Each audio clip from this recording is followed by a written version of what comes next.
Hello, welcome to Iacon Underground Radio for the week of February 28th, 2016. I'm Jen. I'm Alex. And I'm David. So this week, we have sad news. More Than Meets the Eye has come to an end. We will never see another Transformer story by James Roberts and or Nick Roche ever again. Alex Milne has been buried at sea, and yeah, it's very sad. No, none of that. Only sort of one of those things has happened, which is that the last issue of More Than Meets the Eye, number 57, is out this week. This isn't even the last issue of something called More Than Meets the Eye. There will be... Yes, we're getting there will be the Revolution one, and then it will relaunch as Lost Light, which is, a more directly relevant cover. Name, title, words happen. And isn't super confusing, and based on one of the only two catchphrases people know from the franchise, yes. If they're not part of the fandom. And it also has a really sweet, really 80s logo, which is also a good one. Oh, yeah, the Lost Light logo is rad. And not Brad, who wants to tell you about the Transformers, but it does want to tell you about the Transformers. Yes, so it does have that in common. So we will be getting to that, as well as some of us got toys. It's very exciting. Yay. Yes, Yay. It is. Did any of us not get toys? That's a good question. I got a toy. I got toys. I finally found some new stuff. David, Alex got toys. Yep. Yay! Toys! But first, as far as news goes, we have, again, more Transformers 5 news, which I'm sure is going to be coming in on a pretty regular basis until it comes out, and then no one will speak of it again. Yeah. So the thing about them doing up Churchill's house all, like, Nazi... The thing about that is that there's so much in these movies that is done with CG that maybe they could have just done it in CG and not done it in real life. Yeah, probably because they put Nazi flags up, they could have just done that in CG, maybe. And it's not like it was... Yeah, they could have done that in post. It's Churchill's ancestral home. It's like the family his lineage and whatever came from. He was born there, admittedly, but it, wasn't his house. Didn't live there too much, but... No. Yeah. It's still made British people, especially British people who are very, very old and, remember World War II, it makes them very angry. That's which I think is the relevant metric. They could have just done a digital set extension. It's not like with when you're actually blowing shit up, you want it to be there for real so you can blow real shit up and have it look real. It's just, you can really safely make something look like it has Nazi banners hanging from it on a computer. Just look at Twitter these days. Yeah. No, it did not have to be a practical effect. No, it could have been done digitally, but White Bay loves practical effects, but any building you would have picked I was about to think that enough, was Bay loves something else, but... No, but any building big enough to look like a headquarters in Britain that you're going to pick anyway, it's going to be somebody's ancestral house. I guess, but maybe you could put it not in England, or maybe you could put it in not, again, post-production. Yeah, it's just a weird irony that's Churchill to me. Interestingly, this might be a sign it's an alternate history sort of thing, because if the Nazis had actually managed to conquer England, they were planning on using that as their capital in England. Well, there you go. Oh, that would still be weird, but that would be more interesting than, hey, we can't find a house in Germany that looks like what we want. Because we're filming. Well, yeah, I figured the point was that they chose that specific building, because England is full of historic-looking buildings. Yeah. I figured they used that specifically because the idea was it was specifically that building and this sort of alternate history sort of thing. But, again, that's what CG is for, to not anger people. They've also, speaking of really old buildings in England, they were also filming at Buckingham Palace. Mark Wahlberg said something about mini Dinobots, like maybe they're pets, I don't know. Yay, more toys. Maybe they're chibi. Oh. Yes, yay, more toys. And apparently there was a prop of Stonehenge, so exciting. Why would you blow up Stonehenge? It's just some rocks. They're just going to fall over. Well, yeah. Well, the fun thing is that they actually built a prop instead of like just going to Stonehenge like they did in Thor 2. It's like, if Bay is building a prop Stonehenge, that thing's getting blown up. But oh yeah, I'm imagining there's either something underneath it, or it's going to be used to like magically summon something as a portal and get destroyed in the process. Yeah, I can see that. But it still remains that it's just a bunch of rocks and dirt blowing up, and that's not as exciting as buildings. Fingers crossed that it's Rhinox's grave. Oh, poor Rhinox. To quote our favorite shit poster and also one of our favorite voice actors, Stonehenge actually sucks, and I hope somebody knocks those rocks down real soon. Well, here you go. So yes, I guess there's that at least. In other exciting, weirdly, unnecessarily offensive news, we have gotten the comic for the Japanese Decepticon release of Victorion, the Megatronia thing that we've talked about, and it's just, wow. It's so, it's like, a thing. Yeah, we haven't brought up the other ones before, cause, they're usually not that relevant. They're just interesting art by, Sakamoto. Oh, what's his first name? Mm-hmm. I forget. Yeah. But the art always looks good. Hayato Sakamoto. Of course, he's drawing female characters, and he tends to go a little cheesecakey. So looking at it, there's some poses that are a little skeevy, but then when you actually read the translated version, oh, it's way creepier. I am willing to forgive him the cheesecake art entirely because the issue of More Than Meets the Eye he did, where there was like a little Rodimus hip wiggle that actually had the like motion lines.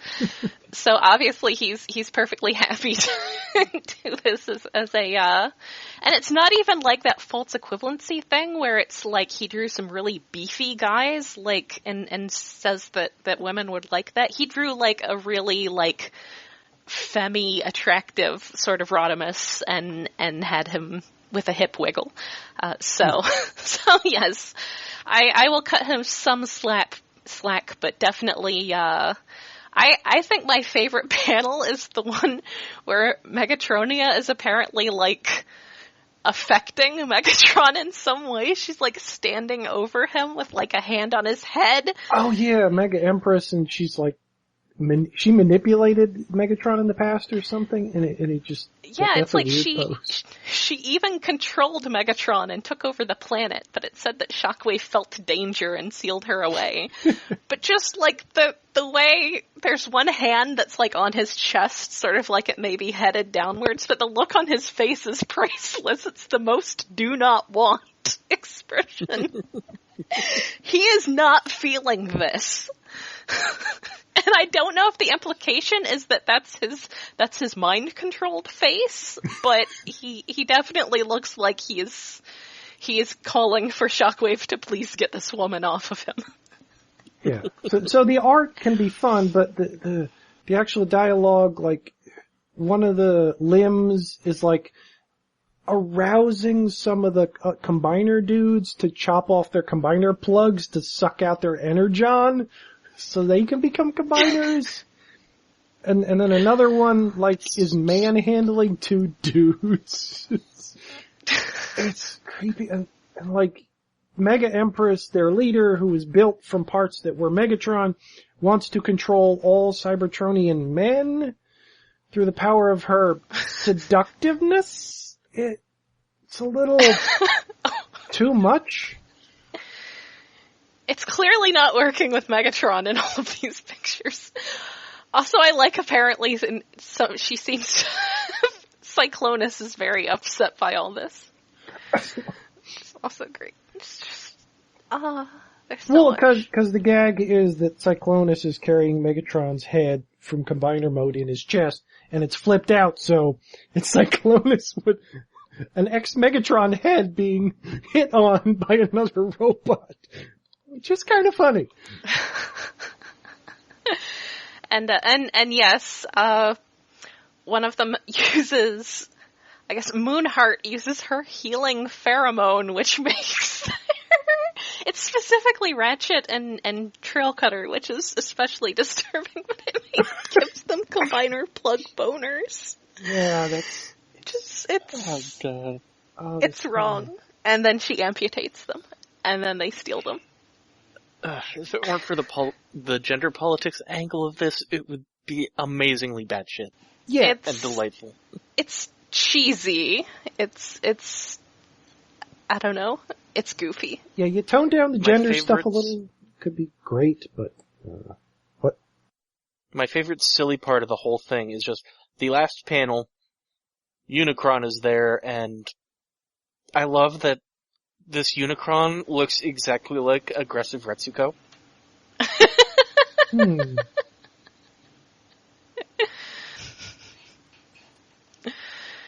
Yeah, it's definitely a Japanese toy pack-in comic. It's a thing. Her Majesty and all women will control the world. Sure. So I mean, it's definitely a thing to see. It's online, it's been translated, it's not going to cost you any money to look at it, so why not? Yes. And it's not weird enough to completely put me off not wanting it. I still kind of want it because they look really neat. Yeah. They do look kind of nice. It's definitely a thing. I don't know. There's also the panel with Flo Spade and Mega Empress sort of like cuddling, which I deeply appreciate. Yeah. I think they're just enough like it's that's what it is. It's that sort of like threatening barbarian lesbian thing is what they have going. Yeah. And like that Amazon thing, and it's just, I don't know, I can't explain it, I can't describe it. It's definitely a comic in which a bunch of men's phallic things get cut off. The end. So that's the news. Yeah. Meanwhile, News into comics. yeah, so we get the second part of the whole Luna 1 storyline with what's going on with Fortress Maximus and Cerebros, who is just inexplicably adorable. And it's kind of sad that he's a totally different adorable than we covered in Stasis Pod, where he's not adorable to anyone like me who just loves sad emo babies who make thinly veiled requests for assisted suicide. But other than that... This is more befuddled and slightly charming Cerebros. Yes, he's a little bit of a goofball, which is pretty cute. But yes, there's more of Sentinel Prime and Sovereign, and Sentinel Prime tries to take all the zombie titans and send them to Cybertron, and then Fortress Maximus combines with a titan, which is not unexpected, and then... Well, no, yeah, he stops them. It's how he gets to combine with the Titan that's the best part of the comic. It is pretty cool. The on switch. Yeah, oh yeah. I haven't laughed out that good out loud at a comic in a while, because to activate the transformation cog of the Titan they're in, because it's in base mode, that will become Fortress Maximus, so the Fortress Maximus can ride Fortress Maximus like a G Gundam. Anyway, there's a giant switch that has to be flipped over. Fortress Maximus, who's the biggest Autobot there, can't flip it. And only one person can flip it because they've had way more practice flipping things. Prowl flips the switch like it's a table. And it's that same panel layout. Yep. All the way back from the first issue. It's so good. With him flipping it. It's so great that got worked in there. This entire series has led up to that. That as a callback made this feel like the best kind of last issue. Yes. Yeah. That was the best callback. And yeah, there are bits where, you know, Red Alert, clearly we could tell, I mean, you could guess probably from the last issue, he was being mind controlled to some extent. And there are a couple flashbacks of him remembering things that happened in previous issues, and then something goes a little off course and says something about how, like the character starts telling him, this is actually just like, you're being mind controlled, this is all in your head, you need to snap out of it.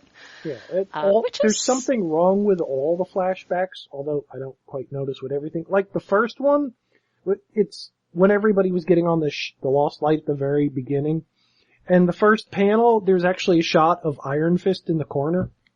Yeah, and there. Like Bumblebee is on there in line, and he shouldn't have been there, and First Aid is in line, and they picked him up on Delphi, and so he's got his screening line from the first issue, but there are people who, should not be in it, and like, I forget, did Swerve claim to be Megatron in the first one? Because that was... No, I think it was a different joke, but all I remember is the quest. I love good quest. I'm always up for a good quest. I remember that bit. It was definitely a good little bit of wrongness to have him specifically saying that he was Megatron, considering, that Megatron ends up with them. Then there's, Sentinel Prime talks about how he was just ahead. When they killed him before, it was just his host body thing.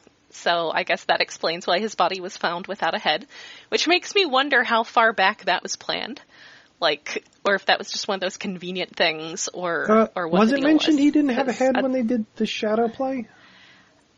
It was mentioned at some point before. I suppose it may not have been in Shadow Play specifically. See, there are a lot of people on Twitter who are talking about leading up to the Lost Light doing a reread of the whole series, and I think I may have to jump on board that. That's I thought this was good. I mean, it's still having the story taking place off in this other thing. It still did feel sort of like a crossover event issue sort of thing rather than a full-on proper More Than Meets the Eye issue, but I mean, it was still very good, and it had a lot of really good moments, and it had a lot of really good callbacks. It was a fun send-off while not being the cast that we'd normally associate with the book. Yeah, but some of our favorite cast was in those disjointed flashbacks. Yeah. True. Also, I personally, as the resident shipper, would like to know what the deal is towards the end with Cerebros putting bubbles on Fort Max's nose, because that was charming. Because they combine. I mean, I would be all in favor of that being a ship, because it's entirely appropriate. But yes, they're having to scrub all of the Titan Fort Max's T-Cog because it's all grubby. So that's kind of cool that apparently that's gonna continue being a thing. They become a sitcom and they're doing the dishes at the end. Yes. Yep. So it ends with them doing some dishes and then something in code, which I presume by, like, not very long, someone's going to have broken that code. The obvious bit is it says MTMTE 2012 to 2016, but there's a lot of other code around it that there's probably gags in there, something. James Roberts had to have buried something in there. Yes. There's a line that's conspicuously dense with text as well. Yeah, that one's gotta be something. There's that too. And I really like his little send-off at the end, talking about how all these every long-standing mystery is now solved and every dangling plot thread has been tied off into a neat bow. It's totally a thing that happened. So I appreciate that nod to the fact that none of that happened. Yeah. But yeah, I know there were a lot of, I think it helped that learning that it had been canceled came immediately upon hearing that it was just getting a name change. So no one really had to think that it was actually canceled or that it was going away. So yeah, anybody else got anything to say about it? 'Cause I like it. It was fun. Yep. The day was saved thanks to a little bird. Yes, he's so cute. What the heck was his name? I wanted to see more of. I wanted to see more of Bolt, though. I'm scrolling up. Is it something Beak? Maybe I think it's just Beak. Oh, that's why I forgot it, because it's so simple. It's just Beak. Well, there you go. Yay! Good little birdie. Yeah, and Prowl has decided to lay low and hang out with them, where mostly they don't want to kill him too much. That's probably a good move, Prowl. Hang out here with people who only want to kill him a little. I guess it's mostly just Fort Max who wants to kill him a little. Oh yeah, there was that scene earlier where... Shoot. What was it? Oh. He shot me! Red alert, he shot me! Living the dream, says Fort Max. What? Nothing. That was so great. So everybody wants a chance to shoot Prowl, because god damn it, Prowl. So yeah, it was a good issue. It was a good send off. Thumbs up. Very much looking forward to Lost Light beginning, and not just because, that's a great cast, and also the Revolution one shot, which is also a great cast. I really like the cover that we see and the little preview for it. Not preview, but the cover preview. Ad cross-sell thing for it. Where they're just hanging out on Earth with some G.I. Joes and some people from Mask and Rom, just sitting at tables outside a diner, and there's some Micronauts on the table, and oh yeah, that really makes me think of Mega's XLR. yeah, I see that. Yeah. Oh god, dang it, now I have to make another suggestion to Trent, or maybe model it myself. Oh, that'd be kind of hard though, maybe. Well, no, actually it wouldn't, because the plug, you plug it into the, oh yes, I want one! Trent! Stay tuned, everyone. Yeah. And that did sort of remind me that it's not just about the scavengers, so I'm really sort of curious to see what James Roberts does with the other characters in this. Should be interesting. So, it's the scavengers versus your childhood in a story that exposes all other art for the sham it is. That's gonna be a lot of fun. And then Lost Light. Yay! Comics. So, also we have toys. Who wants to talk about a toy first? Whoever.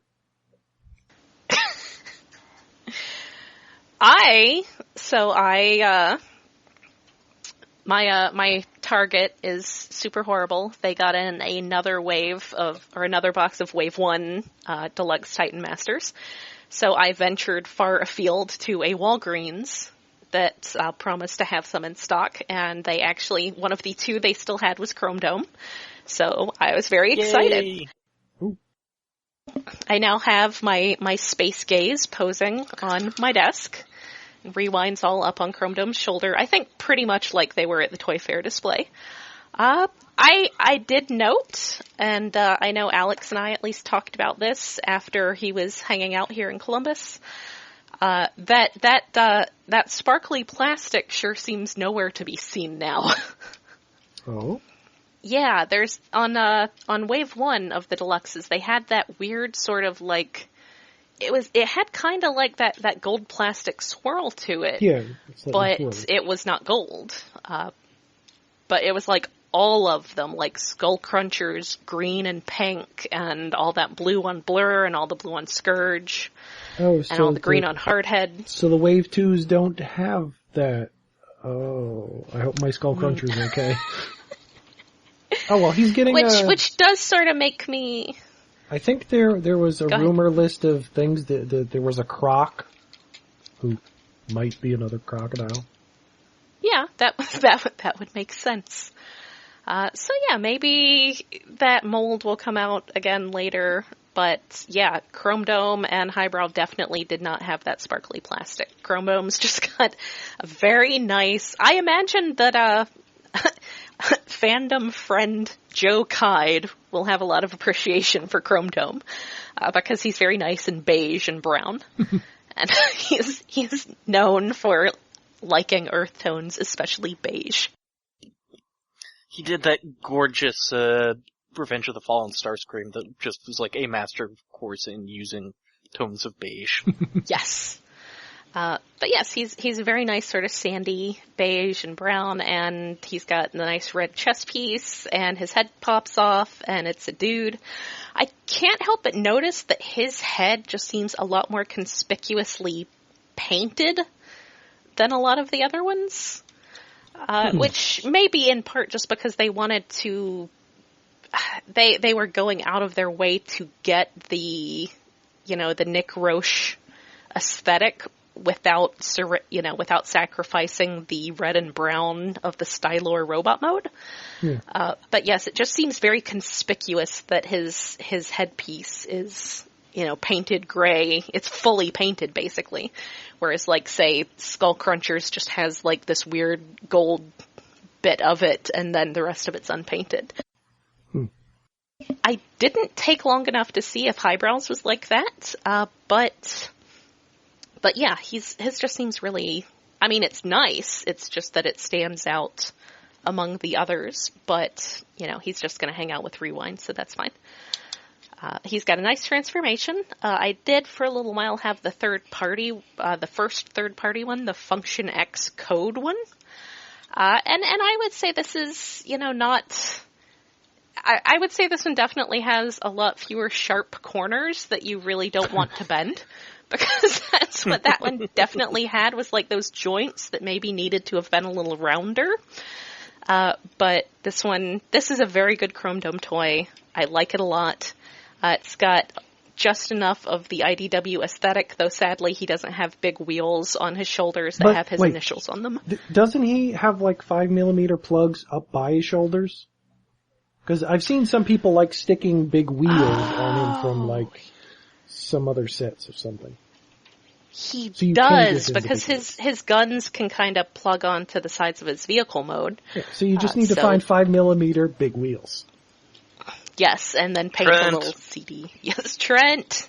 I think Chrome Dome some proper shoulder wheels. I think I saw somebody use some from the Robot Mashers, I think. Or no. Okay. What were the things that were sort of like Bionicles but weren't? Those Transformer thingies. Yeah, Construct Bots. Yeah. Something like that. Some of them had big chunky tires. Okay, that would be worth looking for on eBay, looking for parts of on eBay. So yes, I got Chrome Dome. I like him a lot. He works well with the Rewind that's already come out. Yay. A+, will pose on my desk. I will say that part of the problem, I talked about Skullcruncher being sort of okay, and part of that is that some of his joints, especially his legs, were like super wobbly. Which may be one of those your mileage may vary things. Chrome Dome's joints are all very nice and tight, and he just feels like a very solid figure that's maybe not someone's first design project for the team. Oh, cool. But I really like Skullcruncher. I like how his shoulder arms work. I like him too. It's just that his plastic tolerances are really not great, and someone may have stepped in and advised them to maybe not use that sparkly plastic. Yeah. Mine's tolerances seem to be a little better, but like you said, mileage may vary. Yeah, that's one of those things that tends to vary strongly from figure to figure when it's a problem. Yeah. I've noticed that on the Titan Master heads that have come out with their own little vehicles at retail too. I picked up 2 of those. Well, I picked up 3 of those, but we've already reviewed Crash Bash. Mm-hmm. I also picked up Nightbeat and Loudmouth. Yay! I did get Nightbeat, actually, on my way home from that trip at that Target, because I knew Target had them, because I needed Chrome Dome to have a buddy. So now he's got someone to be a huge asshole to him. So that's sort of what Nightbeat does. Yep. I like Nightbeat's vehicle. Not a huge fan of Nightbeat not looking like Nightbeat. Yeah, that's honestly part of why I didn't buy him on site the first time I saw him, is because it all harkens back to that weird mix-up in Marvel and, like, the heads maybe probably getting swapped around, and... Yeah. If the rumors are true that we're getting a Nightbeat full-size toy that has the proper head, I'm just gonna look at this one and go, oh, cool, I can use this for, one of Trent's many replacement faces. Oh. Yes, or you can just say, here's the toy-accurate Nightbeat head.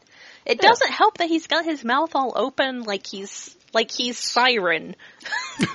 He's specifically emoting in a way typical of the other character that he looks like, which doesn't help, but... So Nightbeat's drill tank jet plane that he straddles thing is kind of neat. It's fun. I do have to give both him and Loudmouth criticism that they only seem to fit into their, collapsed head mode version with their head in a very specific orientation, and it's the opposite orientation of what you'd want to keep it in normally. So, like, their head has to be turned 180 degrees to feel like it fits right. Oh. And then I don't even know what Loudmouth's thing is other than, like, a jet car thing when it's in the car mode, which, weirdly, he also has to have his arms extended to be able to fit into to sit in, which... it's kind of annoying. But then, like, the other mode, it's like this... I think the instructions called it, like, a weapon. And it's this weird tank-y thing that has, like, a... flip-up guns that reveal a throne behind it, and I'm not sure what... Like, it's like it changes scale when it's going between modes as far as what the details are representing. And it's weird, and it just doesn't sit right with me. And I'm not sure why. But anyway, Mindwipe's awesome. Yay! I do want to get him. He's definitely... Honestly, I kind of want... I mean, I guess I could take or leave Weird Wolf, but I definitely want Mindwipe. I don't know why I'm kind of fond of Highbrow, because I think it's entirely his voice from Rebirth.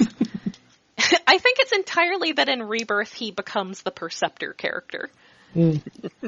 Who says stuff by, David Wise consulting a thesaurus, and then everyone's like, I don't know what that means. And I feel that, man. I actually had someone in real life who was not from the Transformers fandom, but who told me that I was that character in real life. So also, he's my favorite colors. But yeah, I want to get him. I need to get the Brainstorm. I guess I'll have to get Hardhead, so I have them all as a set. But yeah. I cannot not get the Bet. He goes flip. No. Oh, his wings are awesome. I love the way they turn into his legs and they peg together really well. It's such a good creative design decision. Good. Yeah, it looks really cool. Yeah, I was worried about that so considering well. how complex it looks, that it wouldn't peg that well, but... Oh, even more shocking, it pegs amazingly, even though, like, the back piece is, like, PVC rubber instead of hard ABS or polypropylene plastic. Oh, wow. Nice. Yeah, they've been getting better about the rubber. What'd you get, David? Sorry. I love how his proportions kind of change going between modes, so he's like this wide, stubby bat thing. Like a almost cute cyber bat rather than horrifying vampire bat, but still. Yes, he's adorable. Highly recommended. I think he's my favorite Titan's Return toy so far, out of the deluxes. Sweet. Alright, David, what'd you get? Oh, I finally found some more toys. Well, I got a Rumble and a Laserbeak I haven't opened yet from Titan's Return, but I found new Robots in Disguise toys. Starscream and Paralon, the Yay! Toys R Us exclusives. Yes, Paralon, the Sweet. Scorponok who has come out before Scorponok. Although he's more like Beast Wars Scorponok, because he's got a Beast Wars Scorponok head and he's purple and gray, and he's the Scorponok I've always wanted, that I didn't know I needed. Yeah, that's really cool. It's really cool that he gets a new head like that. Yeah. He's only got 6 legs instead of 8, but other than that, he's a really good scorpion. Well, he's also got a jaw too that works, but scorpions don't have that. He's fun. He's adorable. He's hunched over like Scorponok should be. I'm never gonna call him Paralon, cause who knows what that is. He's Beast Wars Scorponok too. Yeah. Yes. And he has like an awesome tail stinger, doesn't he? Oh yeah, that he can plug the sword into, or anything else. Because the 5mm peg, he's fun. And the Starscream, which I just opened. That was one other thing I forgot to. What'd you forget? There's one other thing I forgot to say about Mindwipe that you reminded me of. His bat mouth opens and closes. It's awesome. Yes! That's always a plus. That is the most important feature. In animals, yes, the most opening and closing important mouth feature of all. is job number 1. It could still be a good toy without that, but that's how you get an A+ toy. Anyway, Robots in Disguise. Also, I just now noticed. Okay, I'll make sure I get that. We are excited about toys. I just now noticed that that Chrome Dome's little weapon seat thingy that you can put a little dude in mounts to the top of his vehicle mode, which I had not previously noticed. So that's cool. The end. Go on about Starscream. Your turn. Starscream, well, he's a Starscream for one, so you kind of know what to expect. He's very much the triangle upside down proportions, the way, what's it, Priscilla? What's her name? From the Tramontano? Tramontano, yeah. The way she draws him in the comics now, he's very much that proportions. His head doesn't exactly say Starscream to me, but then again, the last Prime didn't exactly say Starscream as much to me, but he's fun. I think, he's the only Starscream I know that, like every other Starscream transforms and his back becomes the top of the plane. This one, his front, becomes the top of the plane. I don't remember Starscream that's done that before. I may be forgetting one, but... Yeah, I can't think of one offhand, but then I'm not exactly the biggest toy archivist. Yeah, no. His cockpit instead flips over. Go ahead and if you know another one, tweet us and let us know. I probably forgot one. Or one of the weird... No, they're the Armada or Energon? No, they're on the back too, I think. Or they're in the front, they flip weird. But he's a fine Starscream. I don't like him quite as much as Prime Starscream, because that was tall, spindly, weird, different Starscream, but he's more of a traditional Starscream, and his wings make a very nice cape. Nice. Yeah, cape wings are the best. Cape wings are definitely the best. Yeah. Alright, anything else to add? Not this week, I don't think. That's more than enough. All right. I don't know that we have any comics coming out next week, but I guess if we do, we will find out. Otherwise, if we do not, then what? Well, whenever the Revolution More Than Meets the Eye comes out, which shouldn't be next week. Yeah, I don't think that's yet, but Lost Light if we do not have comics, months. Lost Light starts in December, was it, or something? Yeah, so there's going to be a few months before those particular feels are rekindled. There'll be a gap. Yep. Skids and Nautica. So yeah, if we do not have comics, then we will catch up on some Robots in Disguise cartoons from Canada, from the cold northern neighbor of Canada, and otherwise, we'll see what happens between now and then. So, until next week, this is Jen. And Alex. And David. Good night. I always want to say good night at the end. Good afternoon, good evening, and good night. Iacon Underground Radio is a production of iaconunderground.net, where we host this show as well as Stasis Pod, our Beast Wars and now Beast Machines podcast. We are on Twitter at IaconUG, Facebook at facebook.com/IaconUnderground, and Tumblr at iaconunderground.tumblr.com.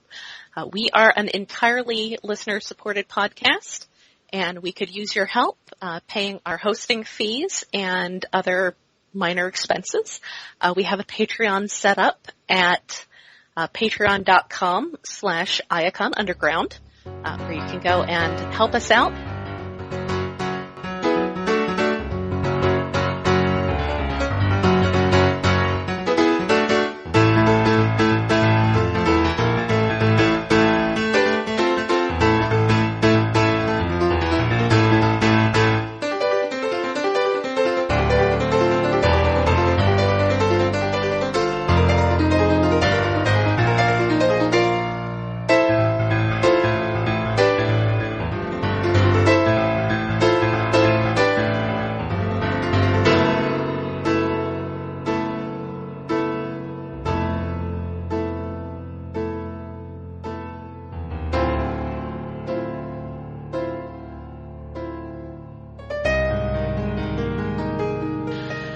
All right, everybody ready?